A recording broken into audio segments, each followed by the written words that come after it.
अस्सलामुअलैकुम and welcome to triple S. This is Imtiaz Malik और हम कर रहे हैं NCERT सीरीज़ ऑफ साइंस, जिसमें हमने क्लास 9 की केमिस्ट्री ऑलरेडी कर रखी है और अब हम क्लास 9 की फिज़िक्स करेंगे।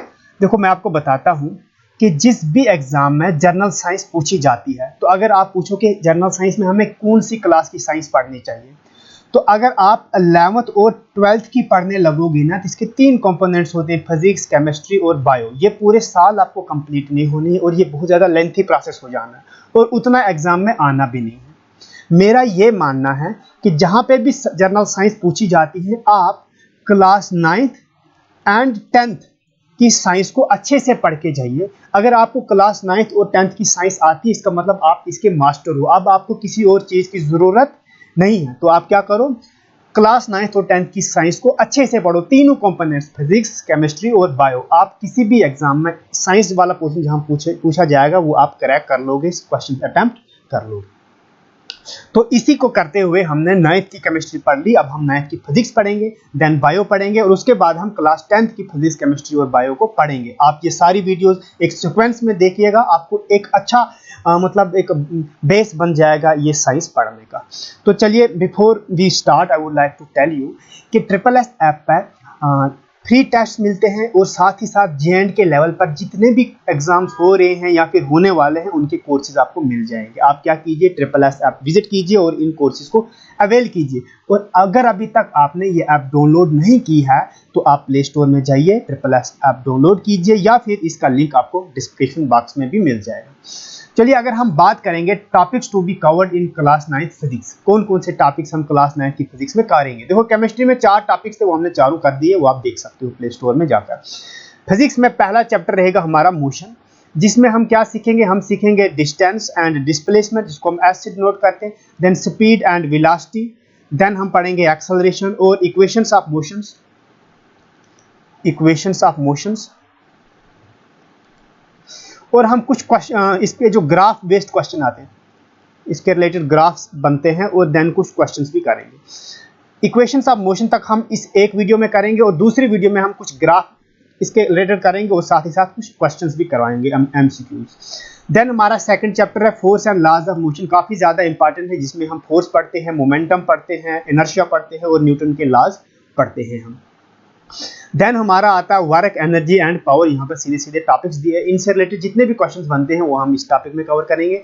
देन हमारा ग्रेविटेशन आता है, ये काफ़ी ज़्यादा इंपॉर्टेंट है। ग्रेविटेशन में ग्रेविटेशन के बारे में पढ़ते हैं और साथ ही साथ Kepler's laws of planetary motions के बारे में हम जानते हैं। देन हमारा चैप्टर आएगा फ्लोटेशन, इसमें हम फ्लूइड्स के बारे में जानते हैं, मतलब वाटर एंड वगैरह वगैरह लिक्विड के बारे में। देन हम पढ़ते हैं साउंड, ये भी काफ़ी ज़्यादा इंपॉर्टेंट टॉपिक माना जाता है कॉम्पिटिटिव एग्जाम के रेस्पेक्ट में। तो आज हमारा टॉपिक है कौन सा, मोशन, पहला चैप्टर है, तो हम इससे शुरू करते हैं। मोशन में सबसे पहले क्या जानना है, हमें जानना है डिस्टेंस और डिस्प्लेसमेंट क्या होता है। अगर डिस्टेंस और डिस्प्लेसमेंट की बात करें, सपोज ये एक ऑब्जेक्ट है, यहाँ पर स्टार्टिंग में ऑब्जेक्ट जहाँ पर हो, इस पॉइंट को हम बोलते हैं इनिशियल पॉइंट, फिर हुआ ये कि ये ऑब्जेक्ट इस तरीके से यहाँ इस रास्ते से चलकर आया और यहाँ पर पहुंचा। सपोज जिस पॉइंट पर पहुंचा ये एंड पर, ये पॉइंट इस ऑब्जेक्ट का क्या कहलाएगा, फाइनल पॉइंट या फिर फाइनल पोजीशन, इनिशियल पॉइंट या फिर बोलो इनिशियल पोजीशन। अच्छा, ऑब्जेक्ट जिस इस रास्ते से गया, ये जो रास्ता है, जिस रास्ते से ये इनिशियल पोजीशन से फाइनल पोजीशन तक गया, इस रास्ते की जो लेंथ है ना, उसी को हम बोलते हैं क्या, डिस्टेंस। जो भी इसने पाथ फॉलो किया होता है, उसी पाथ को मेजर करते हैं डिस्टेंस के केस में। तो अगर डिस्टेंस की बात की तो ये डिस्टेंस क्या है, it is the actual path covered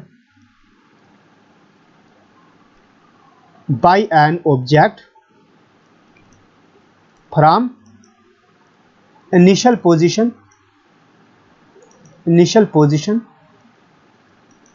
to final position।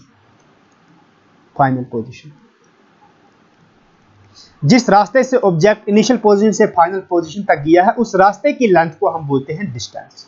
ये जो डिस्टेंस होता है, ये होता है क्या, स्केलर क्वांटिटी। स्केलर क्वांटिटी कौन सी क्वांटिटी होती है, जिसका खाली और खाली क्या होता है, मैग्नीट्यूड होता है। जैसे मैं बोलूंगा जो डिस्टेंस है ये आया कितना, 105 मीटर। ये जो 105 मीटर है ना, यही है मैग्नीट्यूड। बट ये नहीं बोला कि 105 मीटर ईस्ट की तरफ या वेस्ट की तरफ या नॉर्थ या साउथ, कोई डायरेक्शन हमने साथ में अप्लाई नहीं की। जो 105 है ये इस डिस्टेंस का क्या है, मैग्नीट्यूड है।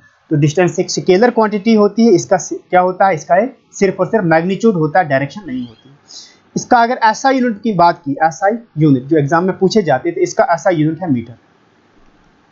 मीटर एम से डिनोट करेंगे, तो इसको मीटर में मेजर करते हैं। हम बोलते हैं ना 100 मीटर, 200 मीटर, 50 मीटर, ये हमारा आया है डिस्टेंस। अब अगर बात की जाए डिस्प्लेसमेंट की, तो ये डिस्प्लेसमेंट क्या होता है, देखो डिस्टेंस पाथ को देखता है, जिस पाथ से कोई ऑब्जेक्ट गया है उस पाथ की लेंथ को हम बोलते हैं डिस्टेंस। बट डिस्प्लेसमेंट पाथ को नहीं देखता, वो क्या करता है, इनिशियल पोजीशन से फाइनल पोजीशन तक आप एक स्ट्रेट लाइन ड्रा करो, initial position to final position क्या करो, स्ट्रेट लाइन ड्रा करो। इस लेंथ, ये स्ट्रेट लाइन की जो लेंथ है, इसको क्या बोलेंगे, डिस्प्लेसमेंट। ये शॉर्टेस्ट रहता है, देखो इससे नजदीकी रास्ता ए से लेकर, ये इनिशियल पोजीशन है सपोज ए और ये फाइनल पोजीशन है सपोज बी, इस ए से बी तक सबसे नजदीकी रास्ता यही है कि आप स्ट्रेट लाइन ड्रा करो ए से बी तक, और यही शॉर्टेस्ट डिस्टेंस जो है initial position to final position, इसी को हम कहते हैं डिस्प्लेसमेंट। और इसकी एक प्रॉपर डायरेक्शन होती है, देखो ये वाली इसकी डायरेक्शन है कुछ इस तरीके से। तो डिस्प्लेसमेंट क्या होता है, it is the shortest distance between initial position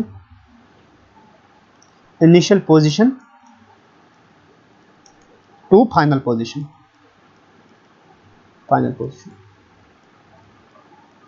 ये जो डिस्प्लेसमेंट है ये एक क्या होती है, वेक्टर क्वांटिटी।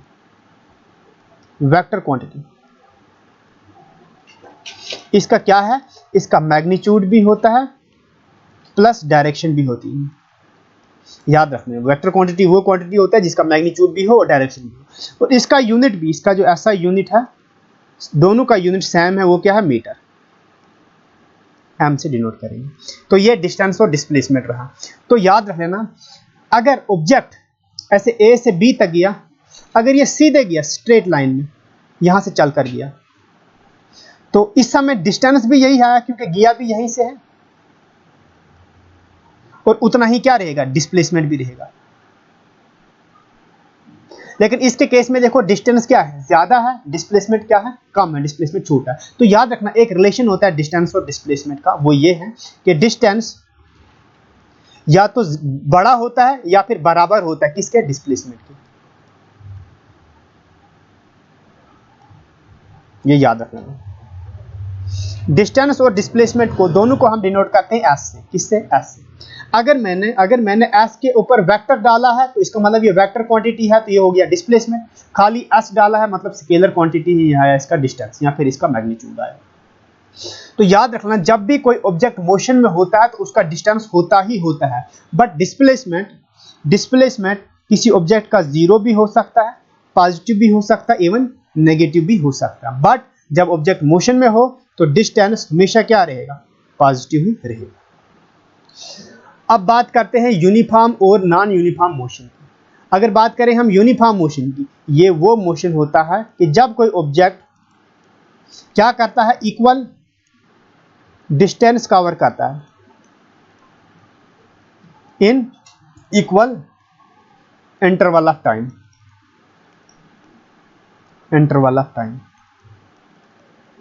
मतलब सपोज अगर एक ऑब्जेक्ट पहले 5 सेकंड्स में 10 मीटर चलता है, अगले 5 सेकंड्स में भी वो 10 मीटर ही चल रहा है, और अगले 5 सेकंड्स में भी वो 10 मीटर ही चला, तो अब इक्वल टाइम इंटरवल है 5 सेकंड, और डिस्टेंस कितना कर रहा है, हर बार बराबर कर रहा है, इक्वल टाइम में इक्वल डिस्टेंस कवर कर रहा है। ऐसा वाला मोशन क्या कहलाएगा, ये मोशन कहलाएगा यूनिफॉर्म मोशन। अगर हम ग्राफ बनाएं किस किस का, एक साइड ले हम टाइम और दूसरी साइड ले हम डिस्टेंस, तो यूनिफॉर्म मोशन के केस में ये जो ग्राफ आएगा ये एक स्ट्रेट लाइन आएगी। ये स्ट्रेट लाइन क्या इंडिकेट करेगा, यूनिफॉर्म मोशन। अगर बात की जाए नॉन यूनिफॉर्म मोशन की, नॉन यूनिफॉर्म मोशन ये एक ऐसा मोशन होता है जिसमें कोई भी ऑब्जेक्ट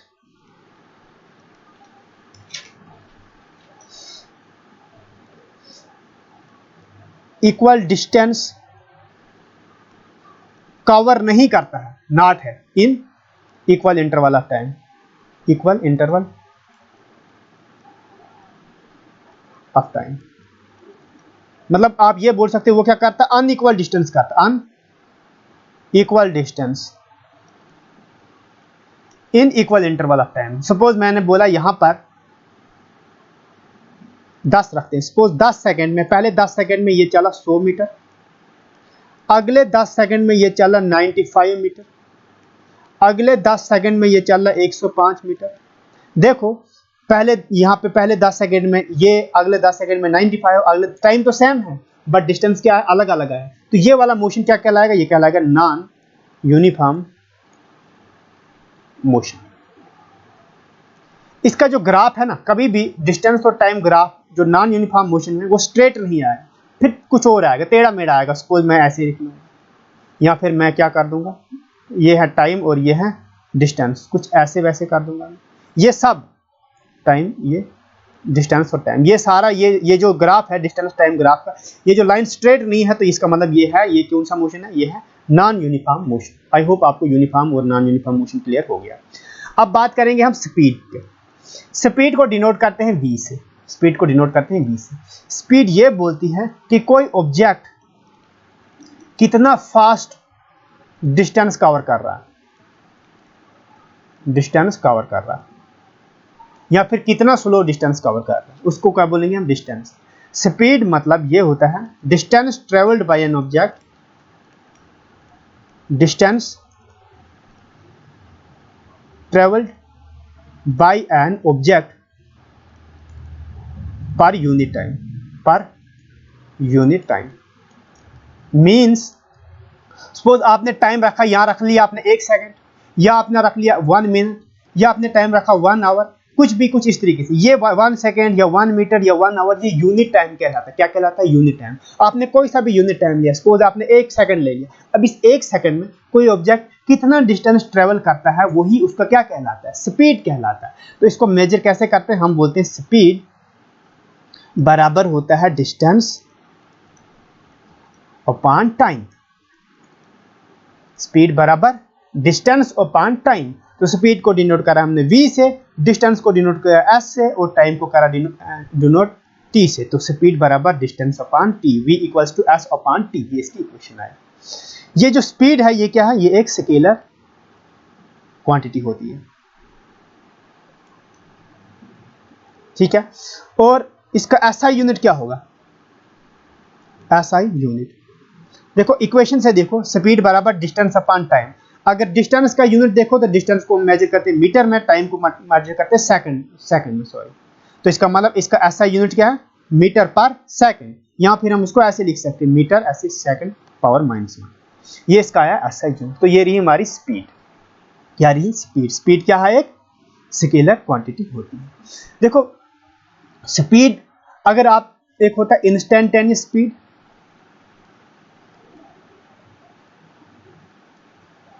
इंस्टेंटेनियस स्पीड, एक होता है एवरेज स्पीड। अगर हम इंस्टेंटेनियस स्पीड की बात करें, इसको प्रॉपर लिखने का तरीका कुछ ऐसे होता है, v equals to ds upon dt। इससे मैं आपको समझाने की कोशिश करूंगा। देखो सपोज मैंने अगर लिखा s मतलब सपोज डिस्टेंस, s मतलब यहां पर डिस्टेंस। अगर मैं इसको लिखूंगा ऐसे डेल्टा s, इसका मतलब होता है चेंज इन s में मतलब डिस्टेंस कितना चेंज हुआ। मतलब ये, अगर सपोज पहले डिस्टेंस था 10 मीटर, कुछ टाइम के बाद डिस्टेंस हुआ 12 मीटर, अब s में चेंज इन s कितना हुआ, चेंज इन s मतलब डेल्टा s हुआ, कितना चेंज हुआ, 10 से 12 हुआ, तो 2 मीटर आया डेल्टा s। बट अगर डेल्टा s बहुत छोटा हो, मतलब ये जो 2 मीटर नहीं हो, ये बहुत छोटा हो। एक सिंपल एग्जांपल बताता हूँ। एक बच्चा है, बेबी, इसकी क्या होती है कि टाइम के साथ इसकी हाइट इंक्रीज होती है, ठीक। हमने बोला 1 साल में, 1 ईयर में इसकी हाइट कितनी इंक्रीज हुई, सपोज 5 सेंटीमीटर। 1 साल में कितनी स्पीड हुई, 5 सेंटीमीटर। इसका मतलब हर मंथ में इसकी कुछ ना कुछ हाइट इंक्रीज हुई है। अगर हर, तभी तो एक साल में 5 सेंटीमीटर हुई। अगर हर मंथ में हुई, आप ये बोल सकते हो हर डे में, हर दिन में इसकी थोड़ी सी स्पीड बढ़ी होगी, तभी एक मंथ में कुछ स्पीड बढ़ी। अगर हर दिन में बढ़ी है, इसका मतलब हर आवर में, इट मीन्स हर एक सेकेंड में इसकी हाइट क्या हुई है, इंक्रीज हुई। अब हमें पता एक साल में 5 सेंटीमीटर हाइट हुई है, बट एक सेकंड में जो इंक्रीज हुई वो कितनी हुई, वो बहुत छोटी हुई है। देखो यहां पर मैं बताता कि जो हाइट थी डेल्टा एच, डेल्टा एच मतलब सपोज एक साल में हाइट इंक्रीज हुई 5 सेंटीमीटर, ये मेजर करने के काबिल थी। बट अगर स्पीड बहुत कम इंक्रीज हुई, मतलब एक सेकंड में कितनी स्पीड कम हुई, इंक्रीज तो हुई लेकिन बहुत कम हुई, तो ऐसी वाली चेंज इन स्पीड को लिखेंगे हम D H. D, delta H मतलब जो काफी बड़ा हो, डी एच मतलब जो काफी छोटा चेंज हुआ, तो उसको हम डी से डिनोट करते हैं। जैसे यहाँ पर डिस्टेंस काफी ज्यादा चेंज हुआ तो हम लिखेंगे डेल्टा, डिस्टेंस बहुत छोटा हुआ कि नेग्लिजिबल के बराबर, उसको हम लिखेंगे डी एस। ये फर्क है।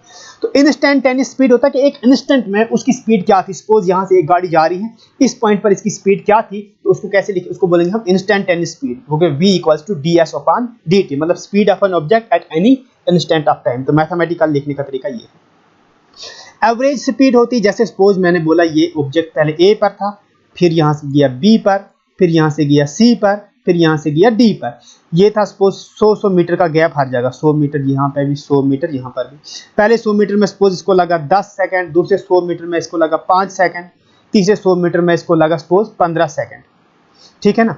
अब एवरेज स्पीड क्या होता है, average speed V A V जी लिखो, ये बराबर होता है total distance upon total time, total time.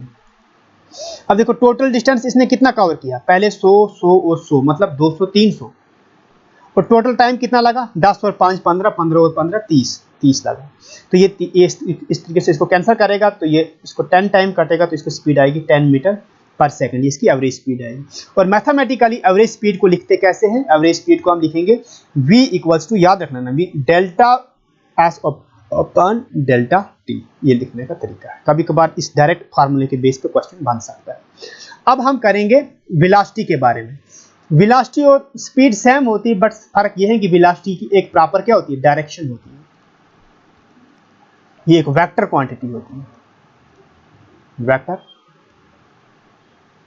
ये देखता है कि किसी ऑब्जेक्ट ने कितना डिस्प्लेसमेंट कवर किया, कितना डिस्प्लेसमेंट प्रोड्यूस किया, किस टाइम में, unit time, unit time. Unit time क्या होता है, मतलब हमने 1 सेकंड लिया या 1 मिनट लिया या फिर 1 आवर लिया या फिर 1 डे लिया, इस तरीके से ये सारा हमारा यूनिट टाइम कहलाएगा। यूनिट टाइम में किसी ऑब्जेक्ट ने कितना डिस्प्लेसमेंट प्रोड्यूस किया, वो क्या कहलाता है, वेलोसिटी कहलाता है। It is the displacement produced by an object in unit time. Unit time में किसी ऑब्जेक्ट ने कितना डिस्प्लेसमेंट प्रोड्यूस किया, वो क्या कहलाएगा, हमारा वेलोसिटी कहलाएगा। वेलोसिटी को हम डिनोट करते हैं v से, ऊपर से लगा लेंगे एरो, क्योंकि ये एक वेक्टर क्वांटिटी होती है। वेलोसिटी बराबर होता है किसमें, displacement upon time, displacement upon में टाइम। तो इसको हम कैसे लिखेंगे, वेलोसिटी को हमने लिखा v से, तो वो क्या, dv अपॉन dt,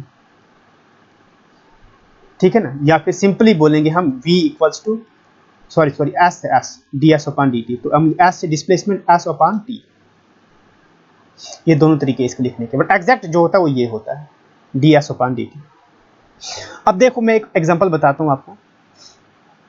ये ऑब्जेक्ट था a, ये ऐसे चला और यहां पर पहुंचा, ये इसका रास्ता जिस रास्ते से ये चल कर आया, ये पहुंचा b पे, फाइनल पोजीशन पर। ये जो जिस रास्ते से चला, ये क्या है, हमारा डिस्टेंस है। और अगर आप यहां से एक shortest line, straight line draw करोगे, तो ये जो स्ट्रेट लाइन की लेंथ है, ये इसका हो गया क्या, डिस्प्लेसमेंट।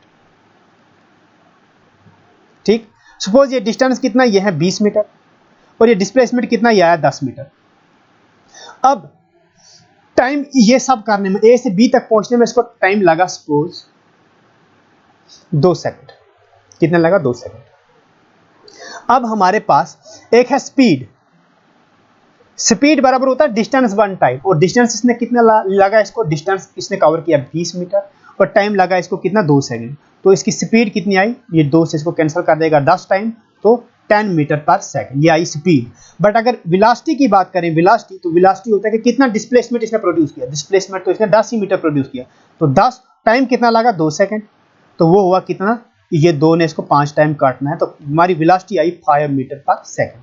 इस तरीके से हमारी स्पीड और वेलोसिटी निकलेगी। स्पीड डिपेंड करता है डिस्टेंस पर और वेलोसिटी डिपेंड करता है किस पर, डिस्प्लेसमेंट पर। फर्क ये है, ठीक है ना। स्पीड डिपेंड करता है किस पर, डिस्टेंस पर, और वेलोसिटी डिपेंड करता है किस पर, डिस्प्लेसमेंट पर। वेलोसिटी क्या है, ये एक वेक्टर क्वांटिटी है, वेक्टर जिसका मैग्नीट्यूड भी होता है और डायरेक्शन भी होता है। और इसका ऐसा यूनिट सेम वही, डिस्प्लेसमेंट का आया मीटर और टाइम का आया सेकंड, तो इसका आएगा मीटर पर सेकंड। ये हम इसको कैसे लिखेंगे, मीटर पर सेकंड। इस और यहां पर भी हम इसको दो तरीकों से लिखेंगे। एक आया instantaneous, instantaneous speed. Instantaneous speed क्या आएगी, इंस्टेंटेनियस स्पीड आएगी क्या, कि एक इंस्टेंट में ऑब्जेक्ट की स्पीड क्या है, the speed of an object at any instant of time. और मैथमेटिकली इसको कैसे लिखेंगे, v इक्वल्स टू ds/dt, इस तरीके से लिखेंगे। छोटा सा टाइम चेंज होगा, थोड़ा सा टाइम चेंज होने में थोड़ा सा डिस्टेंस चेंज होगा, इसको हम बोलेंगे इंस्टेंटेनियस स्पीड। और एवरेज स्पीड, एवरेज स्पीड को कैसे लिखेंगे, हम v से लिखेंगे और आगे क्या लिखेंगे, delta s upon delta t। ये आया हमारा एवरेज स्पीड को लिखने का तरीका। तो इस तरीके से हमारा स्पीड और वेलोसिटी हो गया। अब हम बात करेंगे किस पे, एक्सेलरेशन पे। एक्सेलरेशन का मतलब होता है कि टाइम के साथ ये जो वेलोसिटी है ना, ये कितनी चेंज हुई, वेलोसिटी कितनी बढ़ी या वेलोसिटी कितनी घटी, या फिर वेलोसिटी का डायरेक्शन चेंज होना, वेलोसिटी का मैग्नीट्यूड चेंज होना, वेलोसिटी का मैग्नीट्यूड चेंज होना, या वेलोसिटी की डायरेक्शन चेंज होना टाइम के साथ, उसको हम एक्सेलरेशन बोलेंगे। मतलब वेलोसिटी बढ़ी, एक्सेलरेशन हो गया, वेलोसिटी घटी, एक्सेलरेशन हुआ, वेलोसिटी का मैग्नीट्यूड सेम है, बस सिर्फ डायरेक्शन बदला, फिर भी एक्सेलरेशन हुआ। तो एक्सेलरेशन क्या होता है, रेट ऑफ चेंज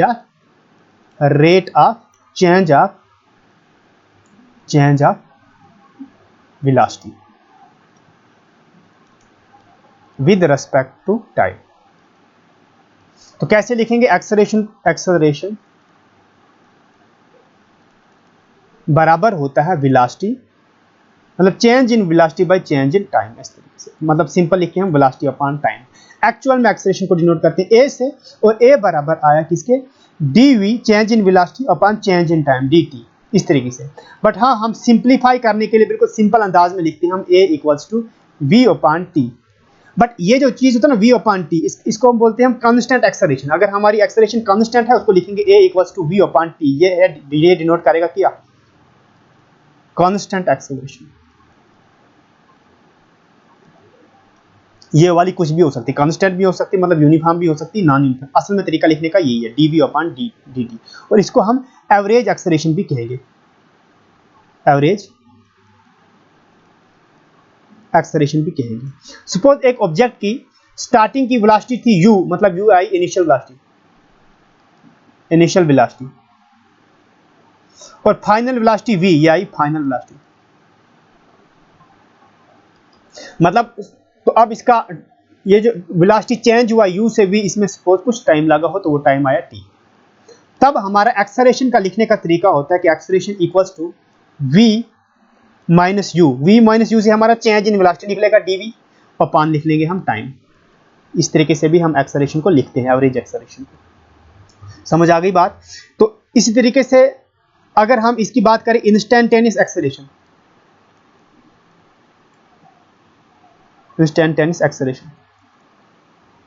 तो एक इंस्टेंट में एक्सेलरेशन कितनी चेंज हुई, इसको डिनोट करेंगे सपोज हम a से ही, तो वो किसके बराबर आएगा, dv अपॉन dt। इसको तरीका लिखने का ये, इसको यहाँ पे लिखूंगा, इंस्टेंटेनियस एक्सेलरेशन किसके बराबर आएगा, dv अपॉन dt। कभी कभार ये डायरेक्ट इस तरीके से क्वेश्चन भी एग्जाम्स में पूछे जाते हैं, मतलब थोड़ा सा टाइम चेंज होने से थोड़ी सी वेलोसिटी चेंज हुई, ये वाली एक्सेलरेशन क्या कहलाएगी, हमारी इंस्टेंटेनियस एक्सेलरेशन कहलाएगी।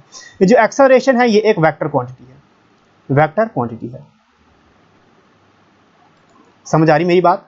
और साथ ही साथ इसका यूनिट क्या रहेगा, SI यूनिट। देखो मैं आपको बता दूं, यहाँ जो वेलोसिटी का यूनिट क्या था, मीटर बाय सेकंड, और नीचे टाइम है, टाइम का भी आया सेकंड, मतलब मीटर बाय सेकंड स्क्वायर। तो इसका SI यूनिट आएगा मीटर पर सेकंड स्क्वायर। तो आप इसको ऐसे भी लिख सकते हो, मीटर, ये सेकंड ऊपर जाएगा तो पावर माइनस में जाएगी, ये -2, इस तरीके से आप इसका यूनिट लिख सकते हो। अब एक्सेलरेशन की दो टाइप्स है, दो टाइप्स है, क्या क्या? नंबर एक पॉजिटिव एक्सेलरेशन, ए से लिख लूंगा मैं एक्सेलरेशन। पॉजिटिव एक्सेलरेशन वो एक्सेलरेशन है अगर टाइम के साथ वेलोसिटी इंक्रीज होगी। देखो एक्सेलरेशन मैंने बोला ना सिंपल, वेलोसिटी का इंक्रीज होना या डिक्रीज होना टाइम के साथ। अगर वेलोसिटी इंक्रीज होगी हमारी एक्सेलरेशन कहलाएगी पॉजिटिव एक्सेलरेशन। दूसरी है नेगेटिव एक्सेलरेशन, मतलब अगर टाइम के साथ हमारी वेलोसिटी क्या हो गई, डिक्रीज हुई, हमारी एक्सेलरेशन क्या कहलाएगी, नेगेटिव एक्सेलरेशन। और नेगेटिव एक्सेलरेशन को हम रिटार्डेशन भी कहते हैं, ठीक है ना, रिटार्डेशन में। एक्सेलरेशन होने का तरीका कितने, असल में 3। वेलोसिटी इंक्रीज हुई टाइम के साथ एक्सेलरेशन, वेलोसिटी डिक्रीज हुई टाइम के साथ एक्सेलरेशन। कभी कभार वेलोसिटी ना इंक्रीज होगी ना डिक्रीज होगी तब भी एक्सेलरेशन होगी। वो कब, अगर कोई ऑब्जेक्ट ऐसे घूम रहा है, अपनी डायरेक्शन चेंज कर रहा है, तो उस समय भी एक्सेलरेशन हो रहा होता है। कैसे हो रहा था, क्योंकि वेलोसिटी अपना डायरेक्शन चेंज कर रहा होता है। जब वो यहाँ पर था उसकी डायरेक्शन यहाँ थी, जब यहाँ पर पहुंचा डायरेक्शन यहाँ, यहाँ पर था डायरेक्शन यहाँ पर था डायरेक्शन यहाँ। मतलब हर पॉइंट पर ये अपनी डायरेक्शन क्या कर रहा है, चेंज कर रहा है। अगर कोई ऑब्जेक्ट अपनी डायरेक्शन चेंज कर रहा है वहां पर भी क्या होती है, एक्सेलरेशन। इसका मतलब जब भी कोई ऑब्जेक्ट एक सर्कुलर पाथ में घूम रहा है, जब भी कोई ऑब्जेक्ट एक सर्कुलर पाथ में घूम रहा है, याद रख लेना वो मोशन हमारा क्या कहलाएगा, एक्सेलरेटेड मोशन। एक्सेलरेटेड मोशन, क्योंकि वहां पर वेलोसिटी की डायरेक्शन चेंज हो रही होती, मतलब वेलोसिटी चेंज हो रही होती, वेलोसिटी चेंज होगी तो मोशन एक्सेलरेटेड मोशन कहलाता है।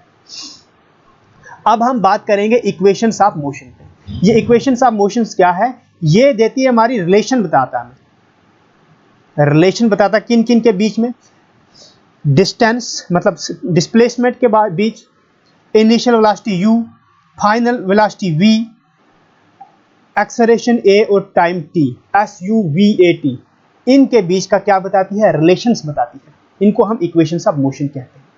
ये 3 इक्वेशंस ऑफ मोशन है, कितनी हैं, 3 है।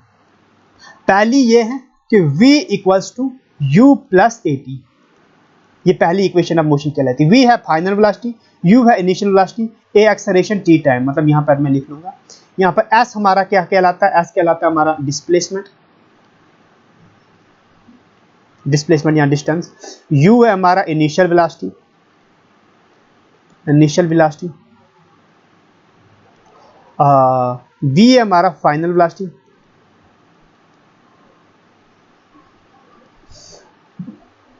t है हमारा टाइम, और a यहां पर स्टैंड करता है एक्सेलरेशन।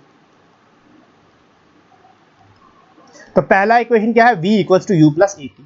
दूसरी इक्वेशन ऑफ मोशन क्या है, दूसरी ये है s equals to ut plus half at square. ये हमारी रही दूसरी इक्वेशन ऑफ मोशन। एक और है तीसरी, वो क्या है, v square minus u square equals to 2as। या फिर हम इसको ऐसे भी लिख सकते हैं कि v square equals to, u उधर जाएगा तो प्लस में जाएगा, u स्क्वायर प्लस 2as। इस तरीके से भी हम इसको लिखते हैं। ये 3 इक्वेशंस ऑफ मोशन में। इनके बारे में एक इंपॉर्टेंट बात बताऊंगा मैं, ये 2 चीजें, ये वैलिड कब होती है, ये वैलिड तब होती है, नंबर 1, जब मोशन क्या हो, एक straight line, straight line motion पे ही ये इक्वेशंस ऑफ मोशंस अप्लाई होती है। अगर कोई ऑब्जेक्ट सर्कुलर पाथ में घूमता है तो वहां ये मोशन अप्लाई नहीं होगा, यहां इक्वेशंस ऑफ मोशंस अप्लाई नहीं होगी। मोशन होना चाहिए स्ट्रेट लाइन। दूसरी जो हमारी एक्सेलरेशन होगी ना, एक्सेलरेशन ए, वो होनी चाहिए यूनिफॉर्म। यूनिफॉर्म मतलब constant acceleration, constant acceleration. Constant acceleration मतलब ये कि ऑब्जेक्ट की जो वेलोसिटी है ना, इक्वल अमाउंट में चेंज होनी चाहिए in equal interval of time. देखो यूनिफॉर्म एक्सेलरेशन क्या होता है कि किसी ऑब्जेक्ट की अगर वेलोसिटी इक्वल अमाउंट में चेंज हो रही है इन इक्वल टाइम, तब उसकी एक्सेलरेशन कहलाती है यूनिफॉर्म एक्सेलरेशन। अगर बराबर वेलोसिटी चेंज नहीं हो रही है बराबर टाइम में, तब उसकी एक्सेलरेशन कहलाएगी नॉन यूनिफॉर्म एक्सेलरेशन। तो ये इक्वेशंस ऑफ मोशन वैलिड है only and only for uniform acceleration and straight line motion. तो ये इक्वेशंस ऑफ मोशन आप याद रखिए, यहाँ से क्वेश्चंस भी बनते हैं। तो अगर हम समराइज करें कि हमने आज क्या क्या सीखा, हमने सीखा आज हमें डिस्टेंस सीखा और डिस्प्लेसमेंट, खाली ये है तो डिस्टेंस वेक्टर लगाया डिस्प्लेसमेंट स्पीड एंड वेलोसिटी और एक्सेलरेशन, ये तीन चीजें हमने सीख ली और इक्वेशंस ऑफ मोशंस पढ़ ली। नेक्स्ट वीडियो में हम क्या पढ़ेंगे, हम इनके रिलेटेड जो ग्राफ्स बनते हैं, ग्राफिकल बेस्ड क्वेश्चंस बनते हैं वो करेंगे हम, साथ ही साथ कुछ एमसीक्यूज करवाऊंगा मैं इस यूनिट के। तो मिलेंगे हम नेक्स्ट वीडियो में जहां पर ये चीजें हम करेंगे। अगर आपको वीडियो अच्छी लगी तो वीडियो को लाइक कीजिए और कमेंट जरूर कीजिए, उससे हमें क्या मिलता है, थोड़ा कॉन्फिडेंस मिलता है। मुझे ये लगता है कि आपको वीडियोस अच्छी लगती है या नहीं लगती है, जो भी है कमेंट में बता दीजिए।